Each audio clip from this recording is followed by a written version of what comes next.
Leo naomba nichukue kipande cha pili cha ujumbe nilioanza Jumapili iliyopita kuhusu mwito.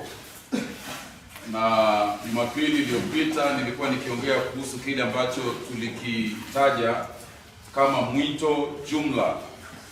Mwito jumla, yaani mwito ambao si hususan, si mwito ambao umeelekezwa haswa kwa mtu binafsi.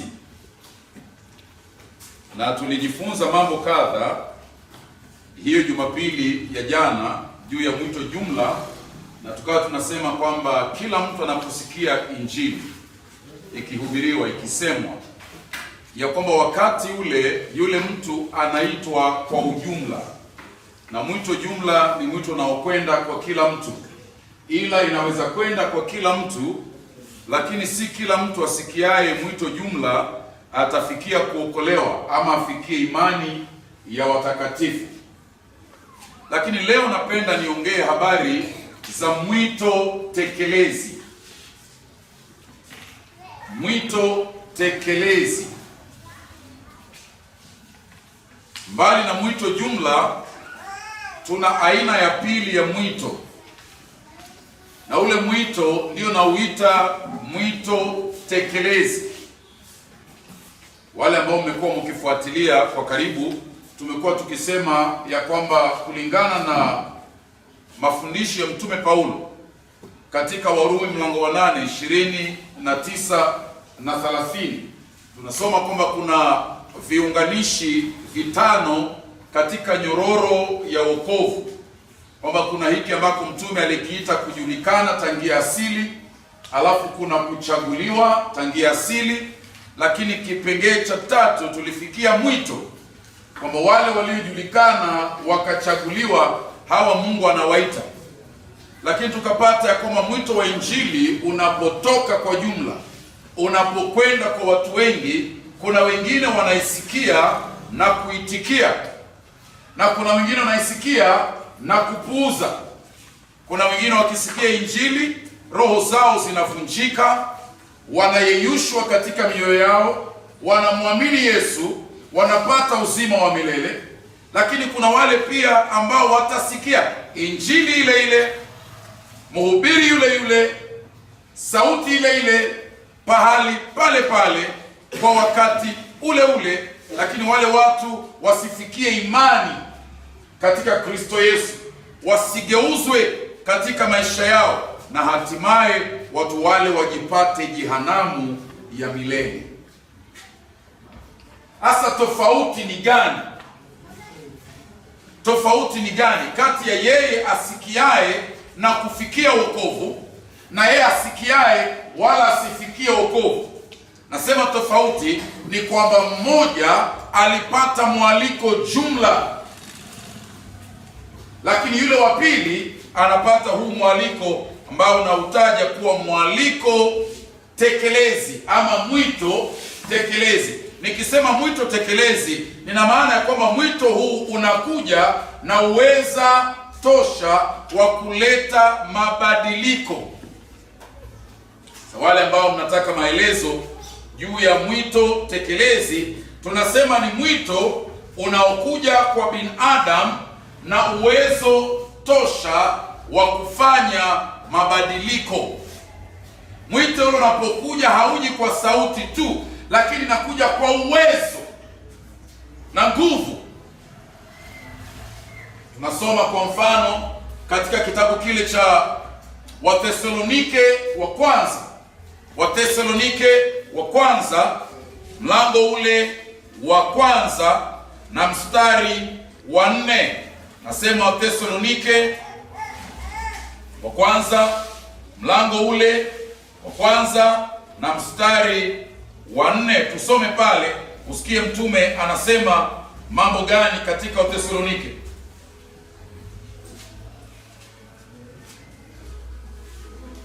Anasema mstari wa 4 ya kwamba ndugu, twajua kwamba Mungu anawapenda na kwamba amewateua muwe watu wake. Tunajua, tuna hakika ya jambo hili, ya kwamba tukiangalia maisha yenu, tukiangalia mwenendo wenu, tukiangalia matendo yenu, tukiangalia maisha yenu yanavyokwenda, tunajua mtume anasema hatubahatishi, hatudhanii.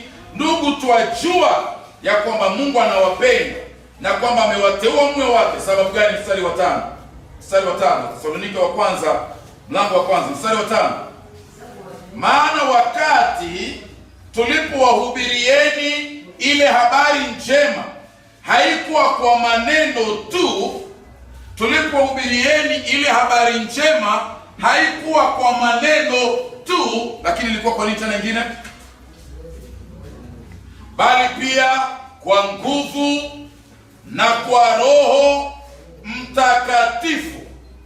Ilikuwa ni kwa nguvu na kwa Roho Mtakatifu.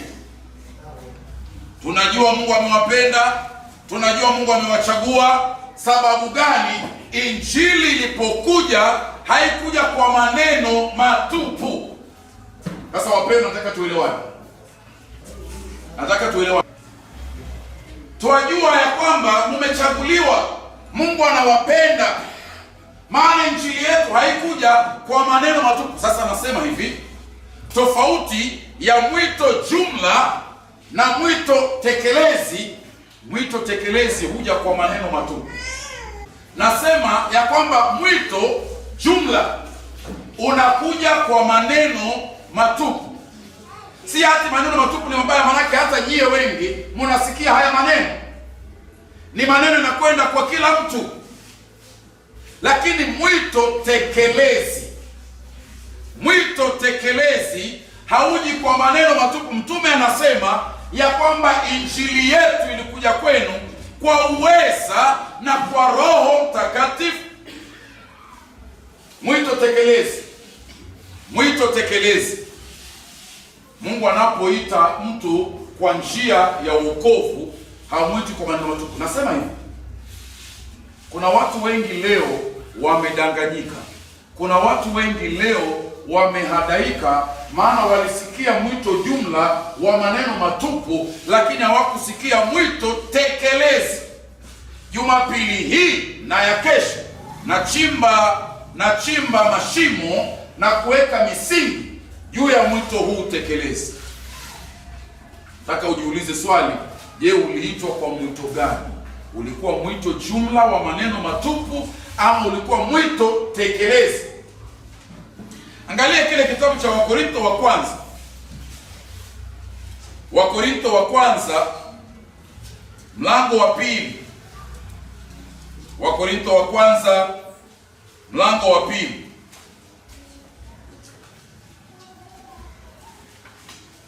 Mstari wa kwanza na wa 2. Hata mpaka mstari wa 4 nafikiri. Mpaka mstari wa 5. Ni nzuri sana hii. Wakorintho wa kwanza mlango wa 2, 1 hadi 5. Ndugu, mimi nilipokuja kwenu sikuwahubiria siri ya ujumbe wa Mungu kwa ufasaha wa lugha. Kuna ujumbe unaokuja kwa ufasaha wa lugha. Mtu anajua kusema, anaongea vitamu, labda na vichekesho, labda na vivutio katika lugha yake, ukampenda anavyozungumza. Ule si mwito tekelezi, ni maneno matupu yake. Kwa ufasaha wa lugha au kwa hekima ya kibinadamu. Lakini mstari wa 2, nilipokuwa kwenu niliamua kutojua chochote kile isipokuwa tu kumjua Yesu Kristo, na Kristo aliyesulubiwa. Anasema mstari wa 3, nilipokuwa kwenu nilikuwa dhaifu na tetemeka kwa hofu nyingi. Mstari wa 4, hotuba zangu, yani mahubiri na mahubiri yangu sikuyatoa kwa maneno ya kuvutia na ya hekima, bali kwa uthibitisho mwingi na nguvu ya Roho. Hotuba yangu ilipokuja kwenu, mkafanywa watoto wa Mungu, mkafanywa wa Kristo, ilikuja sio tu kwa maneno matupu, lakini kwa uwezo wa Roho Mtakatifu. Anasema mstari wa 5, nilifanya hivyo kusudi imani yenu ipate kutegemea nguvu ya Mungu na si hekima ya binadamu. Sasa kuna huu mwito tekelezi. mwito unaokuja kumfanya mtu Mkristo kikweli kweli. Nasema jambo hili la tatu. Nikishasema jambo hili la tatu, nataka nitaje mambo 7 yaliyo kweli juu ya mwito tekelezi. Lakini jambo hili la tatu kwanza. Ushaona watu wako kanisani lakini hawana maisha ya Kikristo.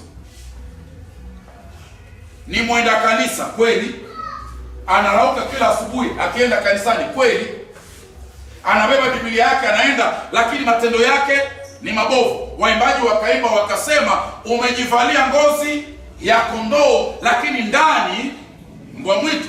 Tabia zake mtu kama huyu, majirani wanasema ya kwamba kama wewe utakuwa mbinguni, wewe unabeba Biblia kila siku, utanipata niko huko kwanza. Na anayekuzungumzia ni mlevi, ni msherati, ni mwizi, ni mchawi, na anakuambia wewe Mkristo, kama utakuwa mbinguni utanipata huko. Huyu ni Mkristo wa aina gani? Kuna mwingine ambaye ni Mkristo anasema, lakini tamaa ya kwenda kanisani hana, tamaa ya kusoma Biblia hana, tamaa ya ushirika hana. Huyu ni Mkristo wa aina gani? Kuna mwingine ambaye ni Mkristo lakini matendo ya kitambo bado yako ndani. Uchawi, uzushi, usuda, usherati, uongo bado zipo ndani, hana mageuzi. Huyu ni Mkristo wa aina gani? Kuna mwingine ambaye anasema ni Mkristo lakini kutaja jina la Yesu kwa majirani hawezi, anamwonea haya Yesu. Kujionyesha waziwazi kwamba yeye ni Mkristo hawezi. Nasema huyu ni Mkristo wa aina gani? Anakujibu ni Mkristo wa mwito jumla. Na Mkristo huyu haendi mbinguni. Huyu Mkristo anaenda moto wa jehanamu ya milele. Manake alicheza na jina la Bwana duniani, alifanya jina la Kristo litukanwe duniani. Lakini je, kuna mwingine ambaye yeye tangu azaliwe upya, tangu aitwe, habari hii imekuwa kweli ya kwamba akiwa ndani ya Kristo, mtu yeyote akiwa ndani ya Kristo, huyu mtu amekuwa kiumbe kipya, ya kale yote yamepita, tazama sasa ni mapya. Tunamuona huyu mtu alikuwa ni mwenye matusi, leo hana matusi mdomoni mwake. Ni mtu ambaye alikuwa ni mchoyo, hawezi akapeana vitu vyake, leo tumzuia, tumwambie usipeane yote, manake yotaka iende. Huyu ni Mkristo wa aina gani? Kuna mwingine pia ambaye baada ya kumjua Kristo Yesu hawezi achana na Biblia. Biblia ni rafiki yake wa karibu, maombi rafiki yake wa karibu, kanisa anaipenda, ushirika anaipenda, anapenda kutaja jina la Yesu, wala haionei haya injili ya Kristo. Huyu ni Mkristo wa aina gani? Huyu ni Mkristo wa mwito tekelezi. Huyu ni Mkristo wa mwito tekelezi. Huyu Mkristo ataishia mbingu ya milele, paradiso ya milele. Mkristo wa aina hii. Hasa nasema Mkristo gushi na Mkristo wa kweli wanatofautishwa na aina ya mwito walioupata. Hasa tuseme mwito huu wa tekelezi, mwito wenye nguvu, tunasema ni mwito kutoka kwa Mungu moja kwa moja, direct. Inatoka kwa Mungu kwenda kwa yule aliyepotea, ule unamleta mtu yule kwenye imani ya kikweli na toba ya kikweli. Imani ya kweli na toba ya kikweli, aliyosema ndugu yetu asubuhi. Unamleta yule aliyepotea katika kumwamini Yesu kikweli na kwa dhati. Yule mtu anafanywa Mkristo halisi, Mkristo wa kweli, wala si Mkristo bandia, sio Mkristo gushi. Tatizo leo ni kwamba kuna Wakristo wengi bandia, Wakristo gushi. Alama 7, maelezo 7 ya mwito tekelezi. Maelezo 7 ya mwito tekelezi. Alama ya kwanza, mwito tekelezi ni mwito, Kiswahili tunasema hususan, Kiingereza tunasema specific. Ni mwito unaomlenga mtu moja kwa moja. Ndugu wapenzi, Mungu akikuita wewe katika mwito tekelezi, anakuita kwa jina lako. Anakuita wewe, wala si nyinyi. Mwito jumla, Mungu anawaita watu wote. Tulisoma kwa mfano Mathayo 11 mstari wa 28, njooni kwangu nyinyi nyote. Watu wameitwa wote, wengine watakuja, wengine hawatakuja. Tulisoma pia Mathayo 22 mstari wa 1 hadi 14. Mfalme anawaita watu kwenye karamu, alisema nendeni mkawaite watu, si mtu, watu. Mwito jumla unakwenda kwa watu wote, lakini mwito tekelezi ni mwito hususan. Injili inapohubiriwa na kuhubiriwa namna hii, Roho anafanya kazi ndani yako moja kwa moja. Unasikia vitu ambaye aliyekaa kando yako hasikii. Unasikia ushawishi ambaye aliye kando yako hasikii. Siku moja Yesu anatembea, anakwenda mji ule wa Yeriko. Niko kwenye Luka 19. Anakwenda Yeriko. Alafu umati ni mkubwa sana. Umati ni mkubwa sana. Wamemzonga Bwana wetu Yesu. Yesu anakwenda pamoja na watu hawa. Alafu kuna mtu mmoja ambaye maandiko yanamueleza kuwa Zakayo, mtu mfupi sana. Na huyu bwana ametamani kumwona Yesu katika moyo wake siku nyingi, maana amesikia habari za Yesu kwamba ni mwalimu mwema, kwamba ni mtu anayefanya miujiza. Nataka nimuone Bwana Yesu. Bwana huyu akakimbia mbio, akapanda juu ya mti wa mkuyu. Lakini Yesu alipofika pale, kile Zakayo hakujua ni kwamba alipokuwa akitafuta kumwona Yesu, Yesu alikuwa shamtafuta kitambo kiroho. Zakayo yuko juu ya mti, Bwana Yesu anamwita kwa jina, Zakayo, Zakayo, shuka. Hakusema wale Zakayo wote mlio hapa, hakusema wote wanaotaka kuokolewa inueni mikono, hapana. Mwito hususan, mwito unaomlenga mtu moja kwa moja. Zakayo, Zakayo, shuka. Inawezekana leo Mungu anakuita. Inawezekana leo kuna sauti ya kuambia umeahirisha habari ya kumwamini Yesu siku nyingi, lakini leo unasikia kuna kazi inafanyika katika moyo wako. Zakayo, shuka. Si huyo peke yake, yuko fedhuli mmoja, bwana mmoja nduli, anaitwa Paulo. Kitambo kile bado anaitwa Sauli. Huyu bwana anakwenda kuwatesa watu wa Mungu, wala habari za Yesu hataki wala hazingatii. Lakini anapokwenda kwenye safari, akitoka Yerusalemu anaelekea Dameski, ghafla binvu bwana huyu anapigwa na kama dhoruba vile, kama radi, naanguka kwenye mchanga. Na kutoka kwenye mchanga ule sauti inasikika, Sauli, Sauli, mbona unanitesa? Sauli, Sauli. Tulisoma kulingana na Timotheo wa pili mlango wa 2 mstari wa 19, kunao msingi imara na juu yake imeandikwa, Bwana anawajua wale walio wake, na hao anawaita kwa jina. Anawaita hususan, anawaita specifically. Na leo lazima tuulizane, je, umeitwa hususan?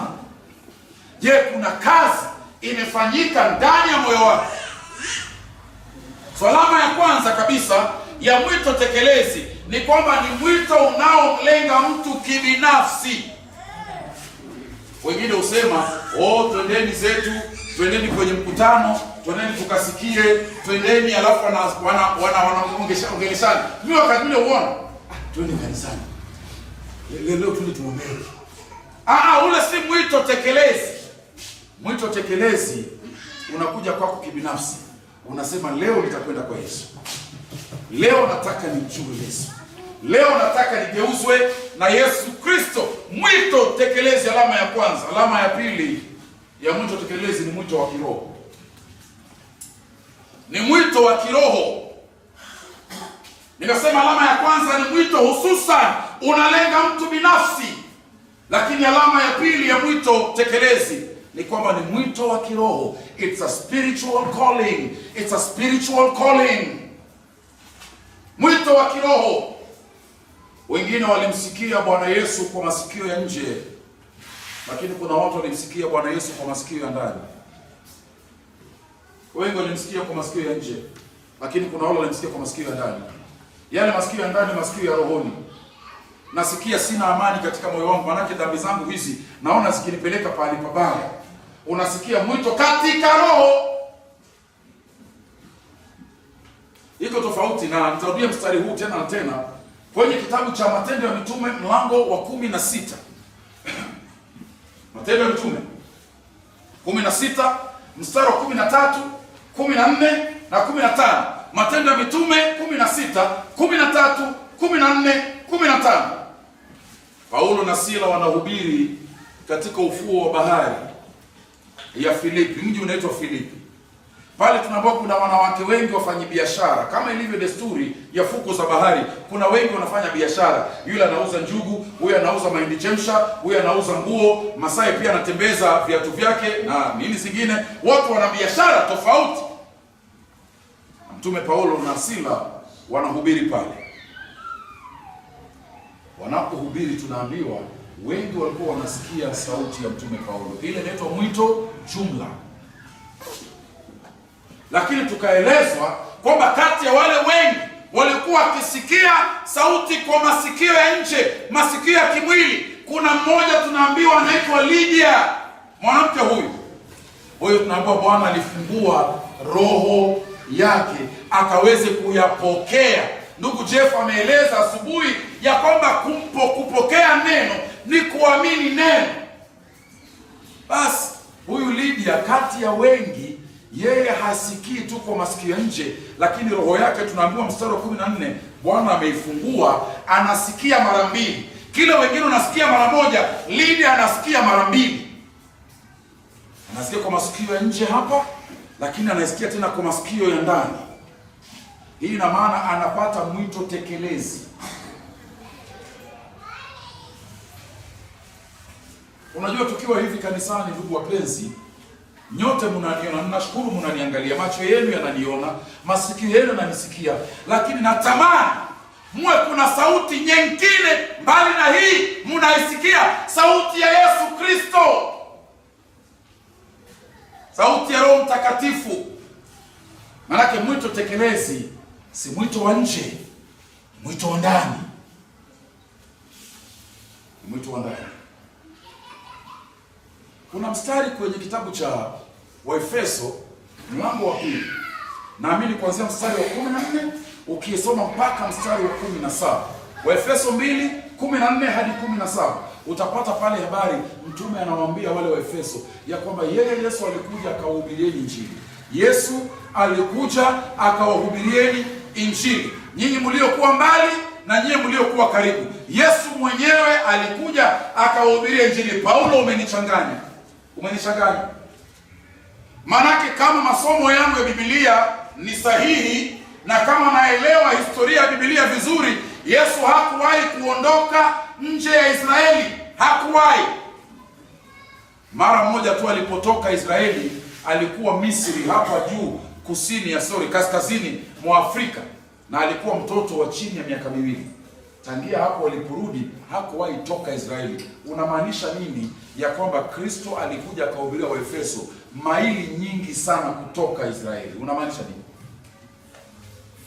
Kile mtume anamaanisha ni kwamba nilipokuwa na wahubirieni wa Efeso, na hii ni kitabu cha Matendo 19, ndio Paulo anahubiri Efeso. Anasema mliponiona nikiwahubirieni, kilichowafanya muwe wa Kristo, kilichowafanya mgeuke, kilichowafanya muamini Kristo kwa dhati na kweli, haikuwa sauti yangu. Maanake sauti yangu ni ya maneno matupu, lakini Yesu alikuwa pia anazungumza. Yesu alikuwa anazungumza ndani yangu. Kuna sauti ya pili ndani ya sauti ya kwanza. Maana mwito tekelezi ni mwito wa kiroho. Yesu anasimama katika mlango wa moyo wa binadamu. na Yesu anabisha katika ule mlango, na Yesu anaita ile roho, anasema njoo uamini. Anguka, toka kwenye mti, njoo chini, amini, dhambi zako zisamehewe. Mwito wa kiroho. Sasa wewe ambao unanisikia, inawezekana unanisikia kwa nje, lakini naomba kwamba kuwe na mhubiri wa pili, Yesu Kristo anahubiri ndani ya moyo wako, manake mwito tekelezi, ndugu wapenzi, ni mwito wa kiroho, si mwito wa nje. Lakini alama ya tatu ni mwito wa nguvu. Ni mwito wa nguvu. Mwito tekelezi ni mwito wa nguvu. Ni mwito wa nguvu. Ama tugeuze maneno tuseme ni mwito wenye nguvu. Wacha regee nyuma kidogo. Kinachofanya binadamu abakie katika dhambi na makosa na matatizo ya kiroho ni kwa sababu binadamu ni kiumbe aliyekufa kiroho. Kimwili anaishi, lakini kiroho amekufa. Mwingine husema, mbona nataka niwe mzuri, nataka niache pombe, lakini siwezi. Nasema sitakunywa pombe tena, lakini kesho unajipata unakunywa pombe. Nini nafanyika? Kuna kifo cha kiroho ndani. Kuna kifo cha kiroho ndani. Kuna uwezo umekuzuia chini. Tunasema naacha usherati, mimi sitaki usherati tena, uzinifu siutaki tena, lakini unajipata umerudi pale pale. Kinachofanyika ni nini? Kuna kifo cha kiroho. Nataka niulize hapa, mnijibu. Marehemu aliyekufa akazikwa, anaweza akaamua kitu? Hawezi, maanake amekufa, ni marehemu. Marehemu ni mtu wa kubebwa. Ili atoke hapa afike hapa, ni amebebwa, amepelekwa pale. Wanapopeleka kwenye shimo, marehemu atasema msinipeleke kwenye shimo? Hawezi kusema, maana amekufa. Kiroho binadamu ni maiti. Tunaambiwa kwenye Waefeso mlango wa 2 mstari wa 1 hadi 5 ya kwamba hapo kitambo, kabla hatujamjua Kristo Yesu, sote tulikuwa tumekufa katika dhambi na makosa. Warumi mlango wa 5 inatuambia kama vile kifo kilikuja kupitia kwa Adamu, kile kifo kimekwenda kwa kila mtu. Shida yako leo, wewe unayenisikia, sio kwamba hutaki kufanya mema. Kutaka unataka, lakini huna uwezo kwa sababu umekufa katika dhambi na makosa. Hii ndio shida. Sasa mwito jumla haiwezi katatua hiyo shida. Sauti ya Eli haiwezi katatua hiyo shida. Shida ya kifo kinatatuliwa na nguvu za Mungu. Ndio tunasema mwito tekelezi ni mwito wa nguvu. Ndio Mtume akasema si kwa maneno matupu, lakini ni kwa uwezo na kwa Roho Mtakatifu. Si kwa majeshi, si kwa silaha, ni kwa Roho Mtakatifu, asema Bwana. Mwito tekelezi ukija kutekeleza malengo ya Mungu, inakuja self contained, inakuja imejaa ndani yake na uwezo wa kutimiza yale yanayotakikana kutimiza. Unakuja kufufua ule moyo kutoka kwa mauti ya kiroho na kukuingiza katika uhai wa kiroho. Sasa kuna maneno ambayo maandiko yanatumia kuelezea habari ya nguvu za Mungu zinazokuja kupatia mtu mwito tekelezi. Na picha ya kwanza ambayo maandiko yanatumia ni picha ya ufufuo, kwamba wanadamu wote wamekufa katika dhambi, lakini katika mwito tekelezi Mungu analeta ufufuo. Imagine unafufuliwa, marehemu anaanza kuishi tena. Yule alikuwa amekufa sasa anafanywa upya, anafanywa hai. Angalia hadithi hii katika Injili ya Yohana mlango wa 11. Yesu amekwenda kwenye kaburi la mtu aitwaye Lazaro. Dada zake wako pale, mmoja aitwa Mariamu, mwingine anaitwa Maritha, mtu na umbu lake. Yesu amefika mazishini, watu wamejaa. Unajua vile mazishi yanakuanga matanga, watu wamejaa. Waliokuja kulia wamekuja kulia, waliokuja kula pia wamekuja kula. Unajua matangani si kila mtu amekuja kulia. Kuna wale wamekuja kula, maana kuna chakula cha bure matangani. Wamekuja pia. Ndugu na marafiki wamekuja. Kama ni Kisumu, kuna pia wale ambao wanalipwa kuja kulia. Na walipa alafu naambia jina marehemu, na wanakuja kulia na jina marehemu. Wakishamaliza wanalipwa. Basi habari kama iko pale Bethania. Yesu amekaa siku 4 tangia sikia habari za shida za rafiki yake. Sasa amefika Bethania, na alipofika Bethania, maandiko yanatuambia yeye mwenyewe akalia kwa uchungu, maana Lazaro alikuwa rafiki yake. Mariamu na Martha wanakuja, wanasema Bwana, ungelikuwa hapa siku 4 tu, tungehesabu siku 4 nyuma na uwe hapa, ndugu yetu angelikuwa hai. Lakini sasa ameshakufa. Yesu anamwambia wanadada hawa, jamani, mungeamini kwamba mimi ndio ufufuo tena ndio uzima, muujiza ungefanyika hapo. Mungeamini. Mnaonyesha amezikwa wapi? Uangalie makaburi la rafiki yako. Yaani huyu bwana amekufa, wakahakikisha amekufa, wakamzika. Njoo uone kaburi. Na kwenda kwenye kaburi, alafu Yesu anasema jambo la kuwashangaza hawa watu. Jambo ambalo halifai kutajika. Mfungue kaburi. Manake makaburi ya siku ile walikuwa waziku chini ya mchanga, vile tuzika leo ilikuwa ni mapango. Mwamba unachimbwa ndani, mtu analazwa pale, jiwe linafunikwa pale, ili kwamba ukitoa jiwe mnaweza mtoa mtu wetu. Si mchanga kama leo ungechukua jembe na kulima, hapana. Muondoe jiwe kwenye kaburi. Wala kwambia Bwana, hapana, hatuwezi, tunajua unampenda, lakini hatuwezi kuondoa ile jiwe kwa sababu harufu ambayo iko hapo ndani sasa ni mbaya. Huyu bwana ameoza, ananuka. Ndio hali ya mtu mwenye dhambi aliyekufa katika dhambi. Ameoza, ananuka. Harufu mbaya ndio inatoka kwake. Harufu ya usherati, uzinifu, uongo, ulevi, usuhuda, harufu inayotoka kwake ni mbaya. Madada wanamwambia Lazaro ameoza, ananuka sasa. Hatuwezi tukafungua. Yesu anamwambia, kwani sikuambieni mkiamini leo mtaona utukufu wa Mungu? Mfungueje? Wakafungua kaburi. Ndani harufu ilitoka vile walisema kweli. Wengine wakashika mapua wakageuka. Wengine hawakutaka kuona mabuu, wale wadudu wakitoka kwenye mwili wa marehemu. Kulikuwa na kisasa. Yesu anaitana, Lazaro! Lazaro, amka! Waliokuwa kando yake walisikia sauti. Kwenye yale makaburi palikuwa na marehemu wengi. Wale walikuwa nje ya kaburi walisikia mwito wa Kristo jumla kwa sauti yao ya nje. Lakini Lazaro, kati ya marehemu wengi, alisikia mwito tekelezi. Maana yake ni kwamba kuna nguvu za Mungu zilitangulia sauti ya Kristo ya nje. Kuna nguvu za kiroho, nilisema ni mwito wa kiroho. Kuna nguvu za kiroho zilitangulia kaburini, zikamwamsha Lazaro. Lazaro akaamka na akasikia anaitwa jina lake. Aliposikia anaitwa jina lake, Lazaro akadondoka na akachomoka kutoka kwenye kaburi. Marehemu yu hai sasa.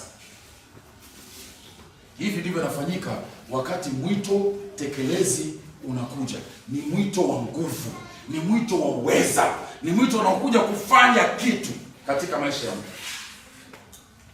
Maandiko yanatumia picha nyingine mbali na ufufuo. Maandiko yanatumia picha ya tohara ya rohoni. Tohara ya rohoni. Mtu anatahiriwa katika roho yake.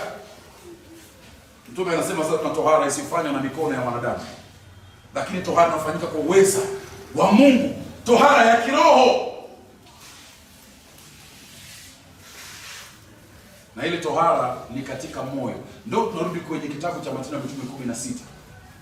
Tunaambiwa kwa wale waliosikia mwito jumla wote, kuna mmoja wao alifanywa tohara ya rohoni, anaitwa Lydia. Huyu Mungu alifanya jambo katika roho yake. Katika roho yake akapewa roho mpya mbali na ile roho ya kitambo. Kwa nini bado napenda dhambi na nimeokoka nina roho ya kitambo?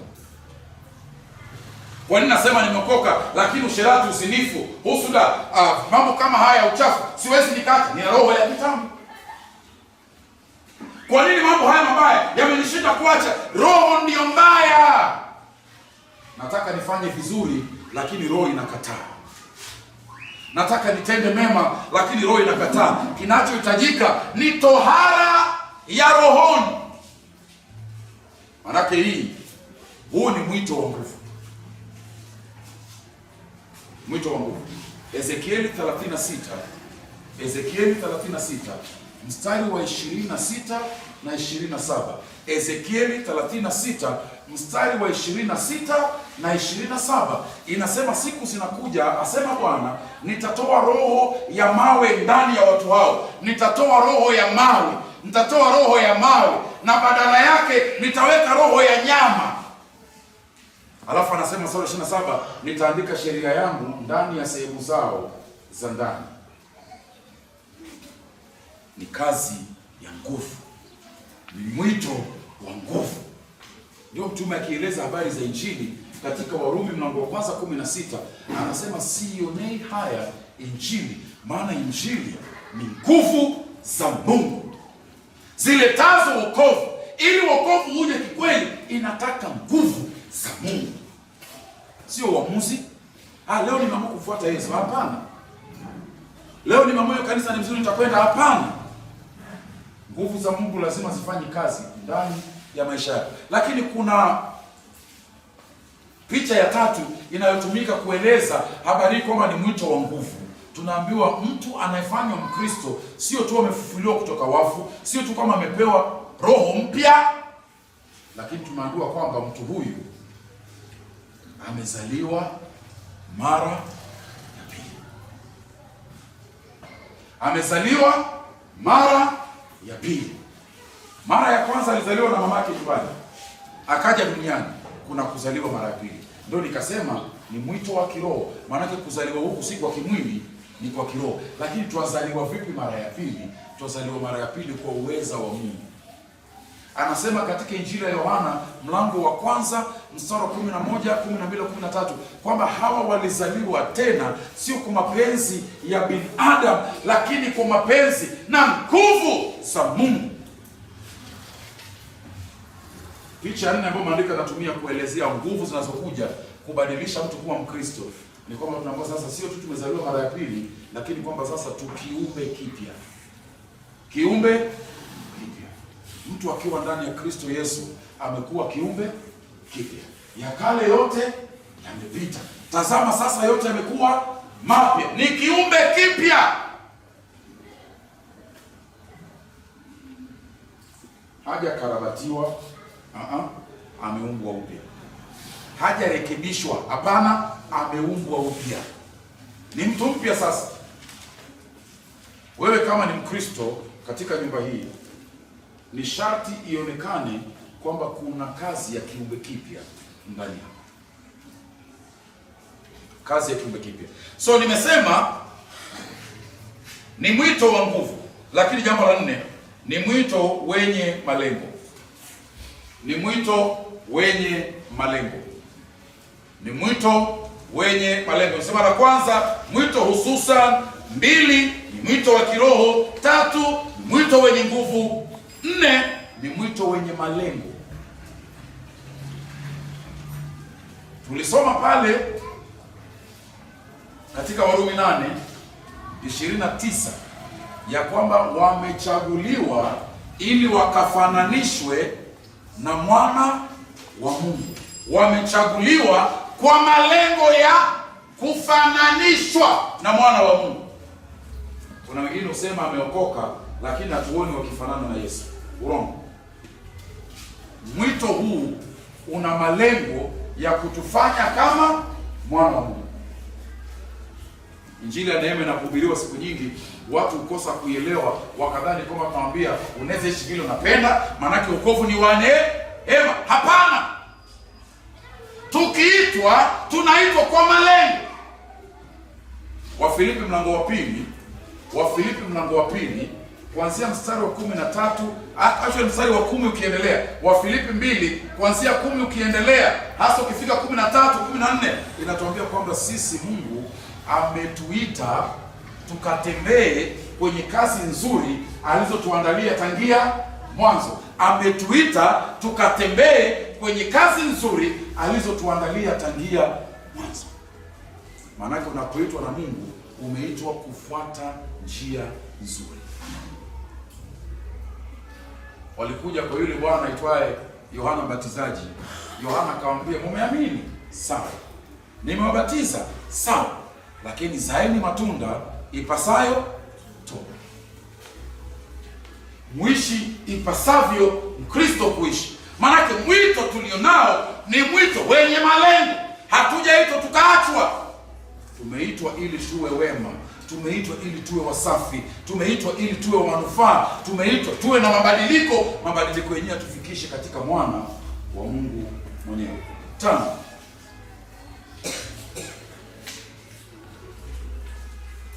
Ni mwito wenye matokeo nadharia. Ni mwito wenye matokeo nadharia. Nadharia labda ni Kiswahili kigumu kidogo. Ni mwito wenye matokeo ya kuonekana. Matokeo ya kuonekana. Nilikuwa hivi, leo niko hivi. Nilikuwa nafanya vile, leo nafanya hivi. Akiwa ndani ya Kristo Yesu, mtu amekuwa kiumbe na haishi pale, amekuwa kiumbe kipya. Maandiko yanasema ya kale yote yamepita, alafu neno linafuata nini? Tazama. Watu wanaalikwa waje waone ya kwamba sasa ni mapya. Ni mwito wenye matokeo ya kuonekana, matokeo nadharia. Kama ulikuwa unapiga wanawake wengine na sufuria kwenye ploti na bado unaendelea kuwapiga na sufuria kwenye ploti, bado hujapata mwito tekelezi. Tunataka tusikie habari. Alikuwa mwanamke mwenye vita, leo hii ni mwanamke mwenye subira. Alikuwa jamaa ambaye ni mlevi sana, leo hii si mlevi tena, ni mtu mngwana huyu. Umepokea mwito. Namba 6. Huu ni mwito katika ushirika. It's a calling unto fellowship. Ni mwito katika ushirika. Tunajua mtu ameitwa, tunajua mtu amepata mwito tekelezi tunapoangalia ushirika wake mara mbili. Ushirika na Mungu na ushirika na wenzake hapa duniani. Hii inatuonyesha ya kwamba umeitwa. Mtu ambaye roho yake inampenda Mungu, jamani, kila mara anataka kae na Mungu. Akisikia neno la Mungu ni Wednesday maombi, anataka aende kule. Hana mwito huyu. Shirika na Mungu, anataka kuwa karibu na Mungu. Tunasoma habari za Daudi. Zaburi 47, Zaburi 42, Zaburi 63. Daudi analia kwa moyo wake. Daudi anasema, jamani, kama ayala ni mnyama mdogo, dik anakaa kama mbuzi. Kama vile ayala anavyotamani maji baridi ya vijito, vivyo hivyo nafsi yangu inakutamani yewe Bwana. Ushirika na Mungu. Zaburi 27 mstari wa 1 hadi wa 4. Jambo hili moja nimelitamani, nalo nalitafuta, nikakae nyumbani mwa Bwana siku zote za maisha yangu, nikatazama uzuri wake katika hekalu lake. Zaburi 23 mstari wa 6. Zaburi 23 mstari wa 6. Nami nitakaa nyumbani mwa Bwana siku zote za maisha yangu. Ushirika. Ushirika. Ushirika.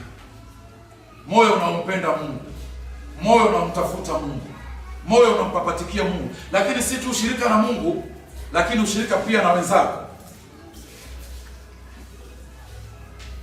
Waraka wa kwanza wa Yohana. Waraka wa kwanza wa Yohana, mlango wa kwanza. Waraka wa kwanza wa Yohana, mlango wa kwanza, mstari wa 6 na wa 7. Tukitembea katika nuru kama yeye Mungu alivyo katika nuru, basi tuna ushirika mmoja na mwingine. Huwezi ukatuambia watembea kwenye nuru wakati huna ushirika na wenzako. Uongo ule. Na nikawaambia yule mtu ambaye mnamuona kazi yake inaanza kuwa muhimu kuliko ushirika na wapendwa, yuapotea. Mpeni muda, mpeni muda. Biashara yake ni muhimu sana, anayefungua Jumapili hadi kanisa, yuatafuta maisha. Mpeni muda, mpeni muda, mpeni muda, give him time. Manaka haiwezekani.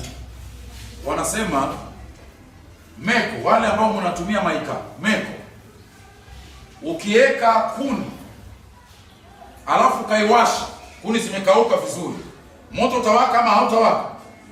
Haya, toa moja ya zile kuni kutoka kwa wenzake, alafu iweke kando, itazidi kuwaka muda mrefu? Itawaka vizuri kwa muda, alafu inazidi kufanya nini? Mwishowe tuna moshi, alafu inazima. Ndivyo vile pia mtoe Mkristo kwenye ushirika wa wengine, moto utawaka siku za kwanza, itazidi kupungua. Anasema mpeni muda mtu kama huyo. Alama ya kwanza kwamba mtu anapotea, anaacha ushirika wa wapendwa. Ile ni alama ya kwanza. Siku zote nikiona ninakuwa na hatari. Huyu ni muda tu. Sasa hatuna ushirika tu na Mungu, tuna ushirika na wenzetu. Mwingine namuulizanga anasema, pastor, hata kama siko na nyinyi, eleweni niko na Mungu. Hauna Mungu. Tukitembea katika nuru vile yeye alivyo katika nuru, basi tuna ushirika mmoja kwa mwingine. Ishara kwamba tunatembea naye ni kwamba tuna ushirika mtu na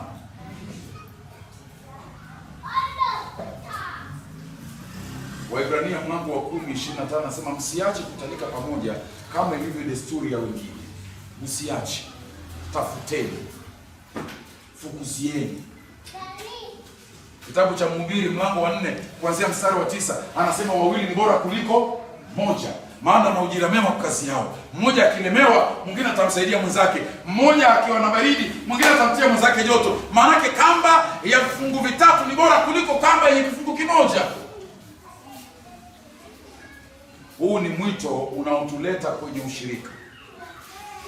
Mungu anapokuita kutoka duniani, anakupanda ndani ya kanisa. Anakupanda ndani ya kanisa. Mungu hakuiti alafu akakupeleka kwenye mataifa. Sasa wewe uhubiri dunia mzima. Hapana. Mungu anakuita, anakuingiza kwenye jumuiya ya Kristo. Anasema hapa ndipo kwenu. Hapa ndipo unafaa kuwa. Hapo unafaa kuwajibika. Hapo unafaa kutumika kwenye vipawa vyako. You become an active member of the local church. Unakuwa mshirika anayetenda kazi katika kanisa la kinyumbani. Unatafuta. Utasema, Pastor Jeff, mimi nimekaa hapa sijui nifanye nini. Niambie naweza fanya nini kanisani? Naweza husika wapi kwenye kanisa? Ni kwa kufagia, ni kwa kuimba, ni kwa kufanya nini? Niambie, nataka nihusike. Lakini alama ya 7 na ya mwisho. Alama ya 7 na ya mwisho. Mwito tekelezi ni mwito usioweza kupingika. Tekelezi ni mwito usioweza kupingika. Mwito tekelezi ni mwito usioweza kupingika. Wanaopokea mwito huu hawawezi wakaipinga. Bwana anaita kwa uweza, kwa nguvu, Roho Mtakatifu. Huwezi ukapinga. Mwito ulipokuja kwa Paulo, alijikuta yuko kwenye mchanga akisema, Bwana, wewe ni nani ambaye anamtesa? Bwana, wewe ni nani ninayekutesa? Wewe ni nani? Alimtambua kwamba ni Bwana wake. Hawezi akapinga ule mwito. Anawaita. Zaburi 110 mstari wa 3 inasema, watu wangu watafanywa wakubali. Watu wangu watafanywa wakubali siku ambazo nguvu zangu zitawashukia. Watu wangu watafanywa wakubali siku ambayo nguvu zangu zitawashukia. Wafilipi mlango wa 2 mstari wa 13. Wafilipi 2:13. Ni Mungu afanyaye kazi. Ni Mungu afanyaye kazi ndani yenu ili mkaweze kutaka na kukubali kuyatenda yaliyo mapenzi yake. Wewe kutaka na kukubali ni kwa sababu Mungu amefanya kazi ndani yako. ni mwito usioweza kupingika. Sasa naomba niulize kwenye nyumba hii, nani hapa anaweza akasema alama hizo 7 zimeonekana katika maisha? Na wala anaungana nasi kule kwa mtandao. Nani anaweza akasema ya kwamba nimesikia sauti ya Kristo ikiletwa kwangu, namsikia akiniita? Na leo huenda nakuita. Jumapili ijayo mtazungumza kuhusu alama za kuitwa. Alama za kuitwa. Unajuaje umeitwa? Unajuaje? Uangalie nini? Unajua mimi nimeitwa, ama huenda napoteza muda wangu? Jumapili ijayo ndio ujumbe. Bali wewe unasikia sauti hii ikija kwako sasa, na roho yako haina amani ndani. Unasikia kuteseka ndani ya moyo wako, unasema mimi inawezekana sijafikia kumjua Yesu kikweli. Mbona bado dhambi hii iko na mimi? Mbona maisha haya yamekataa kuniacha? Mbona roho hii naona bado ninayo? Mbona sisikii niko karibu na Mungu? Mbona sina tamaa ya ushirika? Mbona kazi zangu, biashara zangu, majirani zangu, marafiki zangu, jamii yangu saa nyingine wanaonekana muhimu kuliko mambo ya Mungu? Mbona iko hivi? Kama maswali hayo yako ndani ya moyo wako, inawezekana unapokea ule mwito sasa. Sasa nitakwambia, jitokelezee kwa imani. Tokelezea kwa imani. Na useme Bwana Yesu, niko hapa. Nisaidie. Niokoe mimi mwenye dhambi. Nisamehe dhambi zangu. Nioshe dhambi zangu. Nigeuzie moyo. Kuna nyimbo inasema nipe moyo safi, Bwana niingie mbinguni. Nipe moyo safi. Niumbie moyo safi. Nitakase kwa neema yako, kwa damu yako, nifanye mtoto wako. Sitaki kuishi kwenye aibu, sitaki kuishi kwenye kudhania na huenda sijafikia. Kama hilo ni ombi lako katika moyo wako, hakika ni kwamba imeandikwa, kila amuitaye Bwana Yesu ataokolewa. Imeandikwa hivyo. Kila amuitaye Bwana Yesu ataokolewa. Uwe ni mama, uwe ni baba, uwe ni mzee, uwe ni mtoto, ni kijana, ukimuita Yesu atakuokoa. Leo anasema Adam, Adam, Zakayo, Zakayo, Sauli, Sauli, Peter, Peter, Kevin, Eli. Leo huenda anakuita kwa jina lako. Unasikia ule msukumo. Maisha yako yamekuwa vile yamekuwa, lakini leo huenda kuna sauti nakwambia, leo ndio siku ya mageuzi. Leo ndio siku ya kugeuka. Leo ndio siku ya kumwamini Kristo Yesu. Usiache sauti hiyo ikapotea. Leo ni siku ya wokovu. Tusimame sote.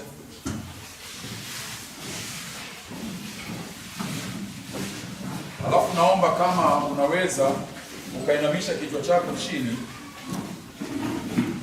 na utafakari maisha yako.